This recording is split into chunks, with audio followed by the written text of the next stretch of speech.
Amém? Glória a Deus. Então, quinta-feira, eu ministrei sobre a paternidade divina. Tá ali, ó, paternidade divina. Nós falamos sobre como Deus nos chamou, né? Como Deus nos escolheu, que nós não somos órfãos, que o espírito da orfandade não está em nós, porque nós temos um Pai, né, que nos ama muito, independente da mãe, do pai, da história. Nós temos um Deus que nos chamou. Nós demos o exemplo de Davi, né, que estava lá cuidando das ovelhas, esquecido pela família, esquecido pelo próprio pai, que quando Samuel foi lá para ungir, né, alguém para substituir Saul, foi todos os filhos, né, e ele teve que perguntar, mas não tem nenhum filho a mais aqui, né, olha a situação, né, e ele disse assim, lembrei, tem mais um, né, então ele era esquecido mesmo. E aí, só que Deus, ele tem, né, ele tem um amor muito especial por órfãos, e todos nós éramos órfãos, e hoje nós temos um pai. E quando Deus pega e fala, e Samuel fala assim, não, ninguém vai se assentar à mesa, ninguém vai comer nada, enquanto Davi não chegar. E é assim que Deus faz conosco, né? Enquanto nós não chegamos no lugar onde Ele quer, né? O lugar de honra, o lugar de filho que Ele tem preparado para nós, ninguém vai se assentar. Então aquele lugar que o Senhor preparou para você como filho, ninguém vai tirar de você. Isso foi o que nós falamos na quinta-feira, e hoje eu vou continuar essa palavra, que é a paternidade divina, parte 2. Essa parte da paternidade, daria até para fazer um seminário, são várias questões, né? Mas eu vou falar agora a parte 2, tentar resumir para vocês, né, essa parte. Então a paternidade é algo muito forte e muito importante. Muito mais do que nós podemos imaginar. Apenas a falta dela pode nos fazer avaliar a sua necessidade em nossas vidas. Você já parou para pensar por que Deus escolheu se revelar ao mundo como Pai? Ele podia se revelar de outra forma, mas Ele quis se revelar para nós como Pai. A paternidade é o início e o fim de tudo para nós. Tê-la ou não é que fará toda a diferença. Por isso Deus deseja que nós tenhamos um relacionamento com Ele, como de pai e filho. O apóstolo Paulo, ele entendeu essa realidade. E dessa forma ele escreveu esse tema em todas as suas cartas bíblicas. Lá em 2 Tessalonicenses 2,16, ele fala assim, que o próprio Jesus Cristo, o nosso Senhor e Deus, o nosso Pai, que nos ama e que na sua bondade nos dá uma coragem que não acaba e uma esperança firme, encham o coração de vocês de ânimo e os torne fortes, justamente porque nós não temos a paternidade bem resolvida em nós. Justamente porque essa ferida que está dentro de nós, através da paternidade, não deixa com que nós tenhamos vida com Deus, relacionamento com Deus. E eu sou testemunha disso. Eu nasci praticamente dentro da igreja, mas eu tinha um problema, uma barreira muito grande, porque eu não tive pai. Então, eu tinha um problema muito sério de relacionamento, relacionamento com Deus. Porque eu não tive pai, falar que Deus era pai era fácil, mas viver essa realidade é outra coisa totalmente diferente. Então, fica-se uma lacuna, né? Fica-se ali um buraco existencial, aonde a falta de um pai fica. Então eu tinha meus tios, que faziam ali, tentavam fazer o papel de pai, mas não eram meus pais. À noite não tinha ninguém para chegar lá, me dar um beijo de boa noite, dizer boa noite, filha. E eu disse na quinta-feira que era uma das coisas que eu mais sentia, era essa hora, porque eu queria dizer assim, boa noite, pai. E eu não tinha um pai para dizer boa noite. Essas horas fazia falta. Chegava o dia da escola, ou faltava no dia dos pais, ou ia um tio, ou não ia ninguém, e o presente do dia dos pais eu entregava sempre para minha mãe. Era sempre ela que eu honrava como pai, e ela se esforçou muito para fazer, se desdobrou para fazer papel de pai e de mãe. E foi uma das coisas que eu falei na quinta-feira, que nessa geração de hoje não se viu tantos órfãos como nós estamos vendo. Mães solteiras que fazem tudo papel de homem, papel de mulher, se desdobram para criar os filhos, se desdobram para trabalhar, se desdobram pela casa, enquanto os homens, cadê? Está errado. A palavra de Deus diz que os homens são sacerdotes, são o cabeça, os homens têm que ir à frente. Isso é uma mentira de Satanás que tem se infiltrado dentro das igrejas, não é lá fora, aonde as mulheres fazem e acontece, né? Que nem uma vez disseram, vamos fazer um chá de mulheres.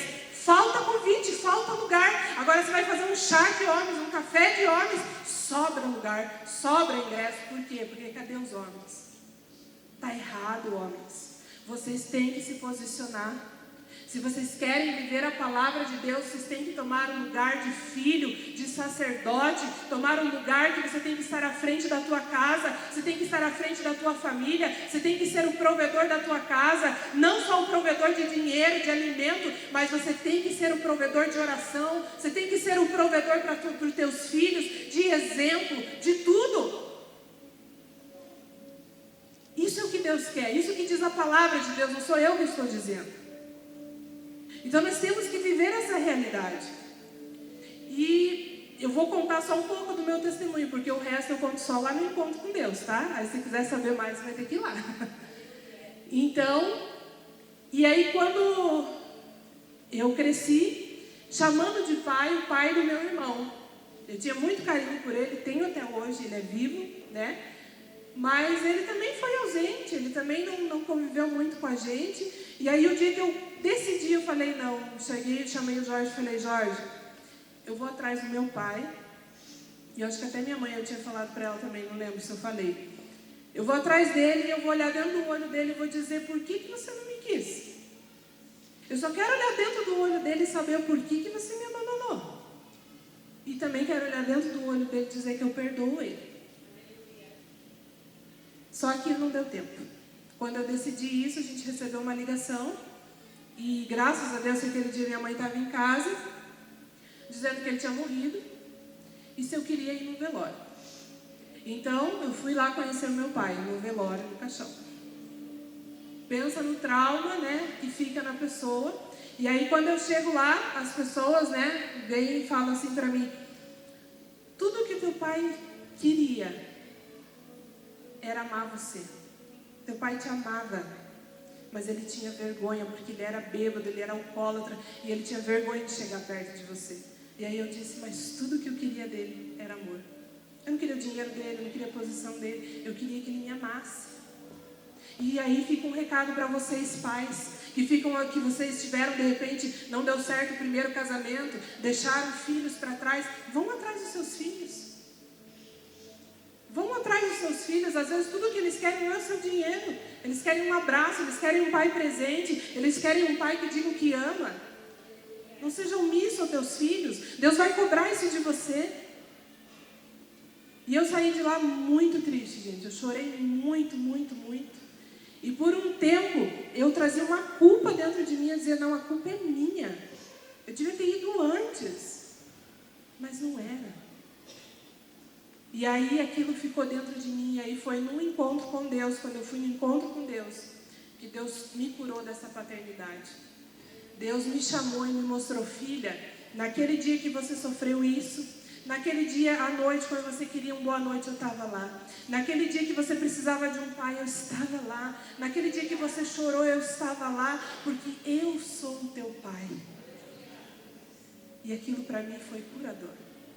E a partir dali, eu comecei a ter um relacionamento com ele de pai. Não só da boca para fora, mas de viver. Uma das coisas que eu falei na quinta-feira, por que tem muitas pessoas que não conseguem ter uma vida de oração constante, que não conseguem ter vida devocional constante, que não conseguem ter relacionamento. O que é relacionamento, gente? É você falar, a pessoa fala, você ouve, você escuta, você interage, você está ali o tempo todo, você está ali com aquela pessoa e você tem relacionamento. Por que tem muitas pessoas que não conseguem isso? Porque tem um bloqueio na área da paternidade, tem uma ferida na área da paternidade. E isso precisa ser quebrado, porque se você não conseguir tomar o teu lugar de filho, você não vai conseguir viver as promessas de Deus, você não vai conseguir viver com plenitude aquilo que Deus tem para você, porque você está no lugar errado. Você precisa se posicionar como filho. E é essa raiz que nós encontramos muitos males na vida de uma pessoa. Ainda que na sua fase adulta, ela não se dê conta disso. Porque daí nós crescemos, somos adultos e a gente acha que está resolvido. E a gente deixa lá, tenta deixar no esquecimento. Mas hoje eu quero pedir para vocês que nesse momento você se olhe não como um adulto. Eu quero que nesse momento você se olhe como uma criança. Eu quero que você olhe para você como aquela menininha, como aquele menininho que queria um pai, que queria uma mãe. Eu quero que você olhe para dentro de você hoje assim. Eu não quero que você olhe hoje como uma pessoa adulta. Eu quero que você se olhe como uma menina, sedenta por um abraço de um pai. Talvez isso seja doloroso um pouquinho. Talvez isso não seja fácil. Porque quando lembra da sua infância, vem muitas memórias que machucam. Mas são essas memórias que Deus vai curar hoje. E através dessas feridas vão sair virtudes curadoras, libertadoras. E aonde você passar, vai haver cura, milagres e prodígios, feridas curadas, porque você entendeu a sua paternidade. Mas para isso, você precisa hoje tirar a casca dessa ferida, para que Deus possa te curar. Amém? Terminar. E essa é uma decisão que só você pode tomar. Ninguém pode tomar essa decisão por você. Só você mesmo. E agora eu vou começar a pregar. Lá em Lucas 15, do 11 ao 32. Vamos lá.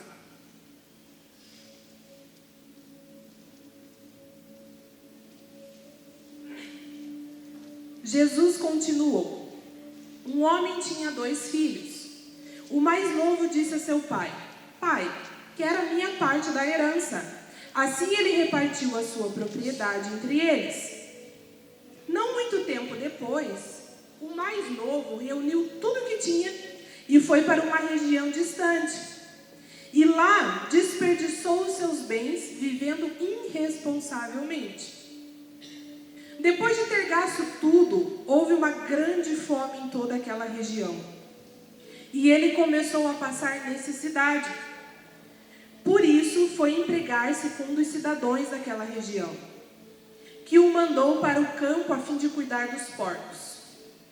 Ele desejava encher o estômago com as vagens de alfarrobeira que os porcos comiam, mas ninguém lhe dava nada. Caindo em si, repita assim comigo, caindo em si,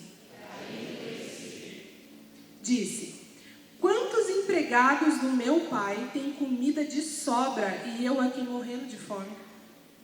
Eu me porei a caminho e voltarei para o meu pai e lhe direi: Pai, pequei contra o céu e contra ti. Não sou mais digno de ser chamado teu filho. Trata-me como um dos teus empregados. A seguir levantou-se e foi para o seu pai.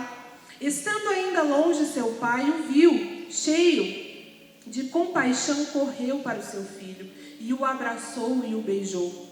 O filho disse: Pai, pequei contra o céu e contra ti. Não sou mais digno de ser chamado teu filho. Mas o pai disse aos seus servos: depressa, tragam a melhor roupa e vistam nele. Coloquem um anel em seu dedo e calçado em seus pés. Tragam um novilho gordo e matem-no. Vamos fazer uma festa e comemorar, pois esse meu filho estava morto e voltou à vida. Estava perdido e foi achado, e começaram a festejar. Enquanto isso, o filho mais velho estava no campo. Quando se aproximou da casa, ouviu a música e a dança. Então chamou um dos servos e perguntou-lhe: o que está acontecendo? E ele respondeu: seu irmão voltou e seu pai matou um novilho gordo, porque o recebeu de volta são e salvo. O filho mais velho encheu-se de ira e não quis entrar. Então seu pai saiu e insistiu com ele, mas ele respondeu ao seu pai: olha, todos esses anos eu tenho trabalhado como escravo, diga escravo, ao teu serviço e nunca desobedeci às tuas ordens. Mas tu nunca me deste nenhum cabrito para festejar com os meus amigos. Mas quando volta para casa seu filho, que esbanjou os teus bens com as prostitutas, matas o novilho gordo para ele? Disse o pai: meu filho, você está sempre comigo. Tudo que eu tenho é seu. Mas nós tínhamos que comemorar e alegrar-nos, porque este meu irmão estava morto e voltou à vida, estava perdido e foi achado. Então, nessa parábola, nós constatamos o amor extravagante de um pai. Então, em vez de nós chamarmos essa parábola do filho pródigo, nós vamos chamar de parábola, nós poderíamos chamar no amor, vivendo uma vida de amor, vivemos em Deus e Deus vive em nós. Assim, o amor não tem o controle da casa e fica à vontade, amadurece em nós. Vamos orar para essa parábola na perspectiva do filho mais novo, o filho perdido. Aqui é fácil notar a rebeldia desse rapaz e resposta de um pai disposto a amar e esperar o retorno do filho. Vamos imaginar o seguinte cenário. Vamos suponhar que o filho mais novo tivesse razões reais para ir embora. E que ele tivesse feridas tão intensas, tão fortes no coração dele, tão profundas na sua alma, que faziam um convívio familiar para ele ser impossível. Vamos olhar dessa ótica. Então, a partir de agora, nós vamos olhar a parábola para descrever a trajetória de um filho mais que perdido, um filho ferido. Um filho que decide se ausentar de um dos seus relacionamentos mais íntimos, o relacionamento com os pais. Nós precisamos nos relacionar. Nós somos seres humanos que temos a necessidade de ter relacionamento com as pessoas, com Deus. E isso já vem uma característica nossa, de Deus, ter relacionamento com as pessoas. E principalmente relacionamento com a família, principalmente relacionamento bom, saudável com os pais. Mas é fácil se relacionar com as pessoas? Sim ou não? Não, não é fácil. É fácil se relacionar com a nossa família, dentro da nossa casa, com os pais, com o marido, com os filhos? Não. Porque são pessoas diferentes, são pessoas com opiniões diferentes, são pessoas totalmente opostas de nós. Mas nós precisamos aprender a conviver. Deus já fez assim para que nós pudéssemos aprender como é bom que a gente viva em união, como é bom a gente aceitar as pessoas, como é bom a gente conviver com pessoas, como é bom a gente nutrir relacionamentos, e principalmente o de família. Mas um filho que decide se ausentar de um dos seus relacionamentos mais íntimos, o relacionamento com os pais, nós precisamos entender que ele ia entrar numa solidão. Ele ia entrar numa doença emocional muito grande. Porque isso é uma síndrome do ser humano. Achar que pode fazer as coisas sozinho. Achar que não depende de ninguém. Achar que ele consegue sozinho. Aí entra a visão do discipulado. Eu não preciso ser discipulado. Eu não preciso da ajuda de ninguém. Eu me basto. Está errado. Nós precisamos da ajuda um do outro. Nós precisamos de oração, de intercessão. Eu sou tão grata a Deus porque eu tenho a apóstola Ana, eu tenho o apóstolo Marlos, eu tenho as minhas filhas espirituais, eu tenho a Selminha, que é uma bênção na minha vida, a Verinha, que eu amo tanto elas, que estão sempre intercedendo por mim, orando por mim. Como é bom isso, saber que você pode contar. Às vezes eu mando uma mensagem lá, Selminha, ora aí por mim, ela já manda uma oração.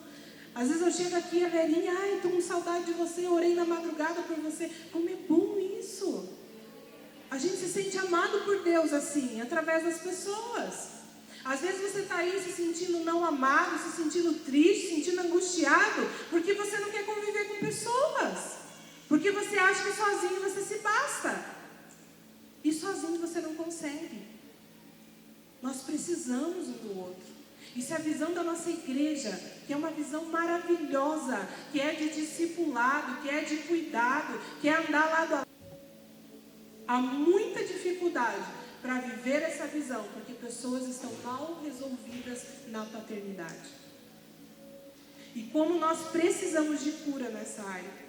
Quantos pais se sentem distantes do coração dos seus filhos? E quantos filhos se sentem distantes do coração dos seus pais? Todos possuem a necessidade de voltar para a sua origem. Em alguns momentos, chegou o seu tempo de cura e de mudança. Você crê assim? Lá em Malaquias 4:6, esse versículo é muito poderoso. E ele converterá o coração dos pais aos filhos, e o coração dos filhos a seus pais, para que não venha e fira a terra com maldição. Se não aceitarmos o relacionamento com os nossos pais, ainda que eles já tenham falecido, podemos sofrer graves consequências por toda a nossa vida. Há sempre uma causa por trás da rebeldia, da ganância por dinheiro, da falta de honra, da quebra de relacionamento com os pais, da quebra de relacionamento com amigos. Há sempre uma raiz por trás disso. Tudo isso fere o coração de Deus. Essas atitudes pecaminosas muitas vezes são geradas no solo de um relacionamento quebrado entre pais e filhos. Isso fere o coração de Deus. Quando Deus vê adolescentes, jovens, que não respeitam seus pais, que não honram seus pais, que não escutam os seus pais, que acham que são melhores que os seus pais, que acham que o pai e a mãe não têm razão para nada. E aí entra o quê? A rebeldia. Aí entra o quê? As amizades. Aí entra o quê? As mentiras de Satanás. Por que a gente vê tantos jovens hoje depressivos, se cortando, querendo se matar, querendo vestir roupa preta para se aparecer? Porque eles querem chamar atenção, porque dentro deles estão gritando por Jesus. E deixa eu dizer para vocês, jovens, viu, Giovana? Deus conta com vocês para curar esses jovens, para resgatar esses jovens. Eu quero contar uma experiência, eu ia contar na célula sexta-feira, mas eu não consegui ir. Eu fui lá na Jocum numa quarta-feira à noite, terminou mais cedo as aulas, teve um culto lá de jovens e eu fui lá. E chegando lá eu vi missionários de 18, 19 anos, no máximo, de todo o país, da África, Estados Unidos, América do Sul, tinha vários. Eles vieram fazer missões no Brasil. Eles deixaram tudo, até a faculdade, porque eles queriam ouvir a voz de Deus em primeiro lugar. Coisa mais linda. Eles se entregando para Jesus. Um culto simples, mas aquele louvor que rasgava o céu. Aquela oração deles assim que você queria voar, porque você via Deus ali neles. Uma das experiências que eles contaram, eu gravei o testemunho, depois eu vou passar a Maiara, você põe lá no grupo. Uma moça, eles foram para Floripa fazer missões, nas ruas, andando, falando de Jesus. Jovens assim, apaixonados por Jesus. Eles respiram Jesus. Eles não têm outro assunto a não ser de Jesus. Gente, isso queima o meu coração, porque eu vim dessa juventude, desses jovens, que quando tocavam louvor, eram os jovens que agitavam, eram os jovens que limpavam a igreja, eram os jovens que limpavam o banheiro, eram os jovens que recebiam as pessoas. Hoje os jovens estão apagados, vocês são a alegria da igreja, a luz da igreja. Acordem, jovens. Deus quer levantar vocês para uma nova geração. Aleluia.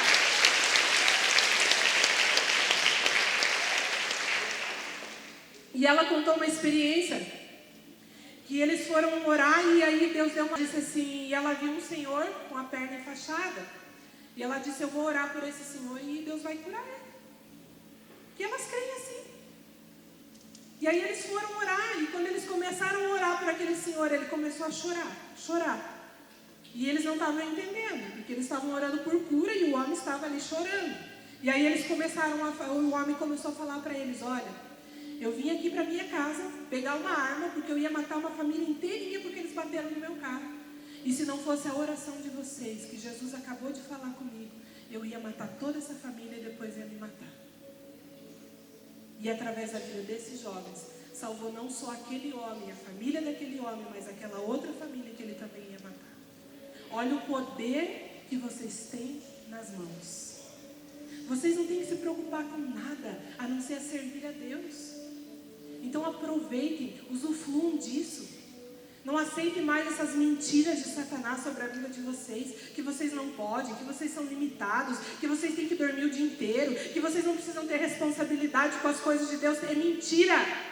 Vocês têm que ser os primeiros, têm que ser os exemplos, porque vocês não têm nada que presta, vocês não têm filho, não têm marido, não têm que cuidar de casa. Então cuidem do Senhor Jesus. E vocês vão ver o que vocês vão viver, o sobrenatural de Deus. Amém? Glória a Deus.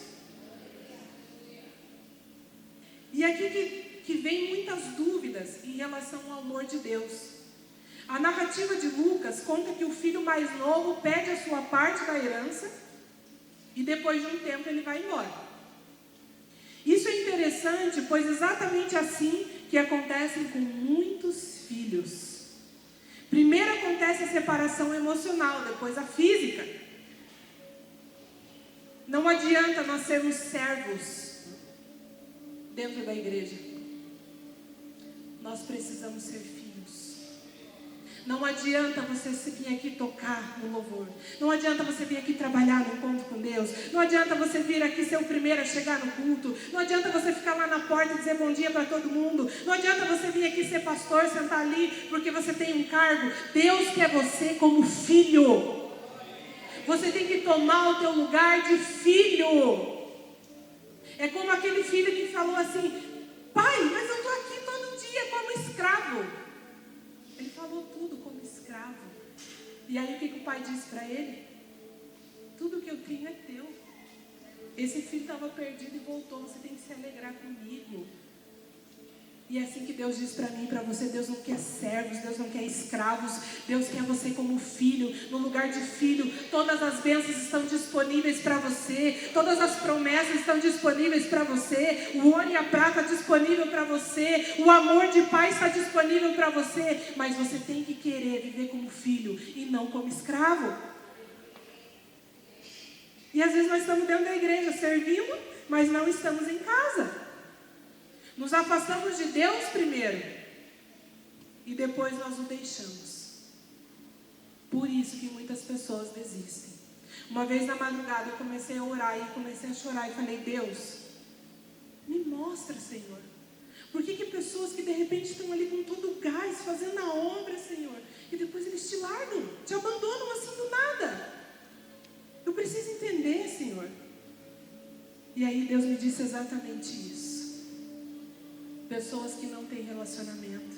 Pessoas que não experimentaram do amor verdadeiro de Deus como Pai.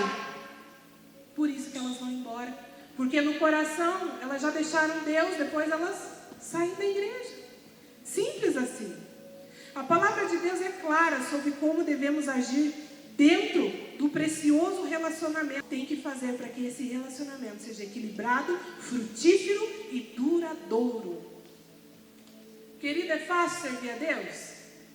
É fácil estar dentro da igreja hoje? Não é. Ou melhor, estar dentro da igreja é fácil. Agora você dizer não para o mundo, aí é difícil. Você dizer não para as coisas da carne, aí é difícil. Você aceitar, se submeter a uma liderança, é fácil? É difícil. Você morrer para os desejos da tua carne, é fácil? Não, não é. Mas é preciso. Quer ter relacionamento com Deus, você é inimigo do mundo. Não tem outro caminho. Não tem como você agradar os dois senhores ao mesmo tempo. Ou você vai servir um, ou você vai servir outro. Não, eu vou na igreja só no domingo. Tá ótimo para mim. Que relacionamento é esse? De domingo? Pelo amor de Deus, gente. Que relacionamento é esse que você só tem com Deus só no domingo?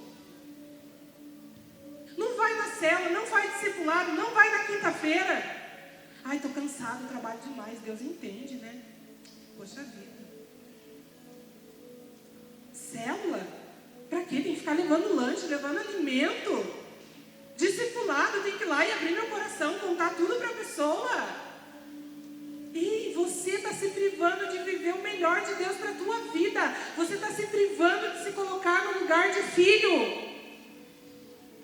Porque o filho, ele quer estar junto com o pai. O filho, ele quer viver as promessas do pai. O filho, ele quer estar ali no meio. Ele quer estar servindo, ele quer estar fazendo. Ele tem prazer de dobrar o joelho e orar. Ele tem prazer de ir na igreja. Ele tem prazer de ir na cela. Ele tem prazer de discipulado. Ele tem prazer de honrar o seu líder. Ele tem prazer de honrar a Deus. E como que você honra a Deus? Como? Você pode dizer que tem várias maneiras, mas todas as coisas levam a uma coisa só. Deus só quer o teu coração. Deus quer o teu coração. Porque a hora que o teu coração estiver convertido ao Pai, nada importa mais para você. Nós cantamos isso aqui agora. Quando eu penso que Ele me ama, eu não tenho tempo para perder com ressentimento, eu não tenho tempo para perder com fofoca, eu não tenho tempo para perder com as coisas do mundo, eu não tenho tempo para perder com nada, porque eu sei que Ele me ama, que Ele é meu Pai, não importa as feridas, não importa a rejeição, não importa se eu tive pai, se eu não tive, se morreu, se divorciou, não importa se eu fui abusado, não importa o que aconteceu, porque Ele me ama. Aleluia! Ele te ama. E isso basta. E isso basta. O teu Pai te ama.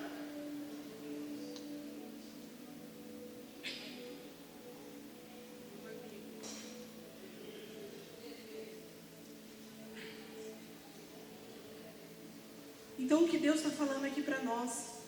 Filhos, obedeçam aos seus pais. Filhos, honre aos seus pais. Gente, eu quero contar um testemunho aqui, mais um. Vou contar várias histórias hoje aqui para vocês não esquecerem desse dia.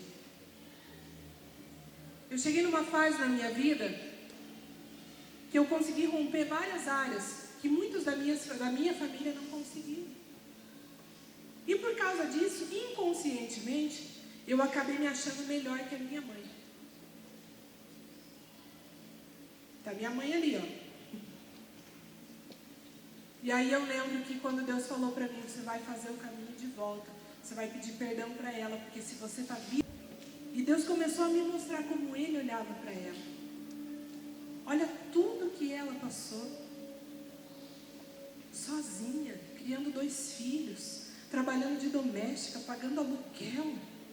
Olha que mulher valente, olha que mulher forte.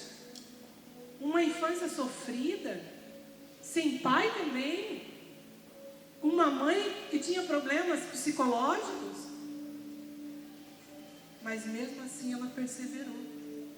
Gente, eu me senti tão envergonhada. Tão envergonhada. Eu falei, Deus, quem que eu estou achando que eu sou? Eu não sou nada sem o Senhor Jesus. E eu comecei a agradecer pela vida da minha mãe. Eu comecei a olhar ela com outros olhos, com um olhar de amor, com um olhar de gratidão, com um olhar de honra. Não vou dizer que nós temos um relacionamento perfeito, porque eu vou estar mentindo. Mas eu tento nutrir esse relacionamento com o amor de Jesus a cada dia. Porque eu sei o quanto ela é preciosa e valorosa. E uma das coisas que a minha mãe colocou em mim, e que eu sempre falo para ela, e eu agradeço todos os dias, foi a semente da palavra de Deus. Porque mesmo às vezes quando ela não ia, ela ia me deixar lá na porta da igreja, e depois ela me buscava. E eu ia sozinha, pequenininha, ficava lá dentro da igreja, mas eu ia. Então essa semente fez que quando eu fosse jovem, eu não fizesse muita coisa errada. Então vocês têm uma oportunidade nas mãos maravilhosa, que muitos jovens não conhecem. Eu lembro que eu chegava na rodinha, estavam tudo usando maconha e bebendo. E eu estava ali, eles eram meus amigos, eu gostava deles. Aí quando passava um cigarro na minha frente, eu dizia, não. Eu nunca experimentei maconha, mas não por causa da minha mãe, porque minha mãe não ia saber. Sabe por que eu nunca experimentei? Porque eu sabia que o meu pai estava me olhando. Aquele temor que estava no meu coração era dele. Eu dizia, não imagino o que Deus vai pensar de mim se eu experimentar essa maconha. Eu tinha um temor de Deus no meu coração. E não tinha nada que me impedisse. A minha mãe, ela saía para trabalhar cedo, voltava só de noite. Final de semana, às vezes ela saía na sexta, voltava só no domingo, ou só na segunda. E eu adolescente, podia ter aprontado muito. Mas o meu pai estava ali cuidando de mim. E não deixando que eu fizesse tantas coisas erradas. Fiz bastante, mas dessa aí eu estou livre. Né? Então, filhos, obedeçam aos seus pais. Honra teu pai e tua mãe. Como que você honra teu pai e tua mãe? Obedecendo. Escutando. Sendo um filho fiel. Outra maneira de honrar eles é para nós adultos. Gente, quem faz parte da tropa de elite e vai nos asilos, a gente sai de lá chorando. É muito triste ver a solidão e a tristeza daquelas pessoas.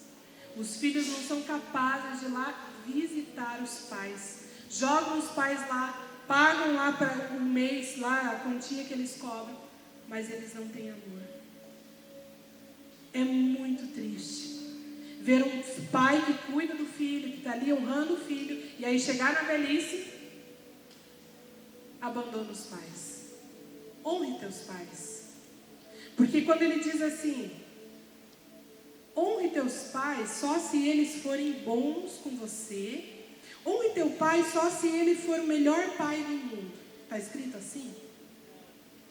Não. Honre teu pai, ponto. Acabou. Não é se ele é bom, se ele é ruim. Você tem que fazer a tua parte. Você precisa honrar ele. Eu coloquei aqui alguns exemplos. Dê valor a eles. Você honra seu pai e sua mãe quando você é grato por tudo que eles fizeram e ainda fazem por você. Aceite a autoridade deles sobre a tua vida. Ainda mais se você for jovem. Você honra seu pai e sua mãe quando reconhece que Deus deu eles a autoridade sobre você. Tenha respeito por eles. Muitas vezes isso tem a ver com como você fala com teu pai. Teu pai fala com você, sai gritando, batendo porta. Respeite. Cuide deles. Seus pais podem precisar de ajuda quando envelhecerem. Você precisa honrá-los por fazer o melhor e para dar para eles o que eles precisam. Veja bem, o mandamento não foi para honrar o teu pai e a tua mãe se eles forem legais com você. Honra o teu pai e a tua mãe. E acabou. Honrar é muito mais do que obedecer, é apoiar, é não criticar, é nutrir um profundo respeito por aqueles a quem Deus conferiu a autoridade sagrada de pai e de mãe. E quantas vezes nós, como adultos, nós quebramos o relacionamento com os nossos pais? Porque chegamos, como eu acabei de falar, achando que nós somos melhores do que eles. Não queremos falar com eles, não queremos mais visitar, não queremos mais ter nenhum contato com eles. E quanto custa para a nossa vida o distanciamento dos nossos pais? A separação entre pais e filhos gera consequência. Foi o que aconteceu com o filho perdido e ferido. Em Lucas 15:13 que nós lemos lá. Sobre essas consequências que nós vamos falar um pouquinho agora. A primeira consequência de você não ter essa paternidade resolvida, preste muita atenção nessas consequências, só algumas, gente, tem muito mais, mas é só algumas. Primeira, codependência. Codependência significa ser dependente da dependência do outro. Com forte tendência a controlar coisas ou pessoas, as pessoas codependentes não conseguem estabelecer seus limites. E perde totalmente a sua identidade. E dessa maneira que pode ocorrer a repetição de comportamentos inadequados, herdados dos pais. Gente, isso aqui é muito sério. Eu lembro que quando eu era solteira, a minha mãe tinha uma mania. Eu vou falar um monte da minha mãe hoje, né? E ela tinha um lixinho na cozinha, tinha o lixinho em cima da pia, mas ela pegava outra sacola para pôr o lixo. Eu dizia, mas por que você tem 2 lixos na cozinha? E aí eu casei e adivinha o que eu comecei a fazer igual? A 3ª sacola. Aí até o dia que o Jorge falou para mim, mas por que você pega 3 sacolas? Tem um lixo aqui, tem outro lixo aqui, outra sacola. Eu falei, meu Deus, estou fazendo igual a minha mãe. E aí eu estava lendo um livro, Paternidade Bem Resolvida. O escritor é Fábio, agora o sobrenome eu não lembro. Se você quiser saber depois eu te falo. E eu vou correr um pouquinho aqui. E uma das coisas que ele contou, e eu achei muito forte, ele falou que uma certa noite ele chegou cansado do trabalho, deitou e foi dormir com a esposa. E a filha inquieta não conseguia dormir e ele ia lá, colocava ela na cama, ia lá e colocava ela na cama, ia lá e colocava ela na cama, até que ele achou, agora vai dormir. E ele relaxou. Daqui a pouco ele leva um susto, a criança ali do lado, quem nunca, né? Você está dormindo, você abre o olho daquela criança assim, olhando para você, né? De madrugada. Normal, né? E aí ele, com muita raiva, muita ira, pegou ela, correu, jogou na cama. E aí, de repente, a esposa dele veio correndo antes que ele batesse na criança. E a criança assustada, com os olhinhos assim. E aí a esposa olhou para ele e falou, deixa. E aí ele foi para o quarto. E quando ele estava indo para o quarto, o Espírito Santo falou no ouvido dele, filho, você não é seu pai. Filho, você não precisa repetir as atitudes do seu pai. Você tem um pai maior. Aquilo que for bom, você pega para você. Minha mãe é uma mulher muito caprichosa, cozinha muito bem, eu aprendi muito isso com ela. Mas os erros dela eu não preciso repetir. Os erros dos teus pais você não precisa fazer igual. E isso eu achei muito forte. Então nós temos uma tendência natural de replicarmos facilmente o comportamento deles. Ou para o bem, ou para o mal. Tanto os bons como os ruins. Família é uma relação muito profunda, íntima e marcante. Ela estabeleceu um elo geracional muito forte em nós. Quantas vezes eu ajo segundo as mesmas características adquiridas dos meus pais? E que se eu não me cuidar, os desvios também. Você já disse várias frases assim, não vou agir como a minha mãe. Só eu que falei, né? Não vou agir como meu pai. Quando eu me casar, eu vou ter uma família diferente. Eu vou ter uma família melhor. Os anos passam e quando você menos espera, você pode apresentar exatamente as mesmas falhas que os seus pais.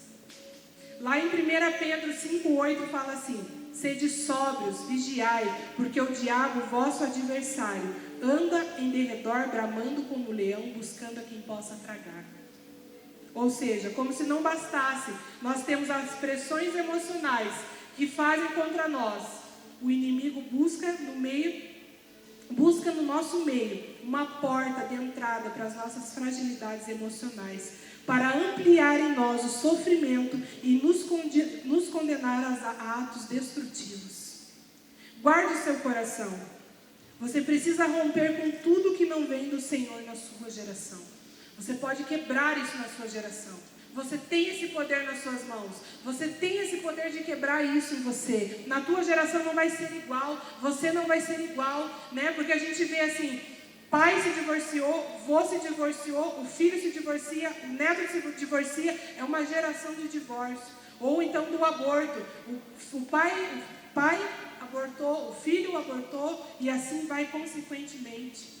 São maldições hereditárias que vêm de família. Mas você tem o poder na tua mão de quebrar isso. Você não precisa ter essa maldição para os teus filhos, para a tua vida. Vamos lá. Frieza emocional. A frieza emocional, popularmente conhecida como coração gelado, também pode ser uma consequência da quebra do relacionamento com o pai. Quando você não recebe o que precisa de forma e no tempo adequado, os problemas surgirão. E a frieza emocional é uma das sequelas mais frequentes na vida de uma pessoa. que não tem conexão emocional com o Pai. Muitas vezes a insensibilidade, a frieza, a racionalidade e a rispidez na comunicação são confundidas com traço de personalidade. Nossa vida. Uma pessoa que luta contra essa área, nós vamos colocar aqui, não consegue se envolver emocionalmente com as pessoas, são aquela pessoa que ela se envolve só o superficial. Ela não tem amizades, vínculos duradouros. Ela só se envolve o superficial. Enquanto aquela pessoa te beneficia, ótimo. Não beneficia mais, tchau. Ela não consegue ter um relacionamento de amizade por muito tempo. Não tem compaixão pelos aflitos e necessitados. É aquela pessoa que diz, eu não tenho nada a ver com isso, não é problema meu. Está morando lá na rua porque quer. Está passando fome porque não trabalha. Mas é culpa de todo mundo, menos dela. Ela sai da mesma maneira que ela entrou. Frieza espiritual. Não consegue se quebrantar diante de Deus. Não tem um coração aquebrantado. Não tem um coração ensinável. Acha que só ela se basta. Só ela faz melhor. Não, se eu tivesse ali com aquele microfone, eu estaria fazendo 1000 vezes melhor que ela. Não costuma se desculpar. Não costuma pedir perdão. Confronta as pessoas de maneira áspera e grosseira. O jeito dela falar, você fala, o que foi? Já viu pessoa assim? Pessoa grossa, pessoa áspera. Você tem até medo, né? Você anda assim, perto daquela pessoa. Ai, que medo. Porque sabe que a pessoa vai te dar uma patada.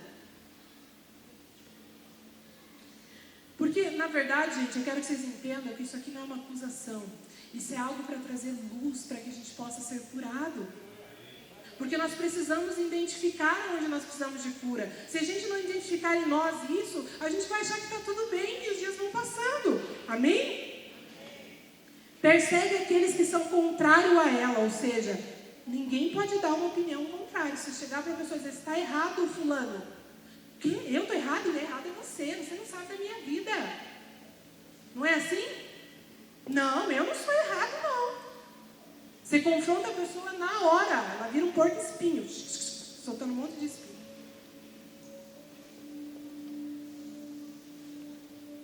Coisifica as pessoas, eu nem sei se existe essa palavra, mas eu coloquei.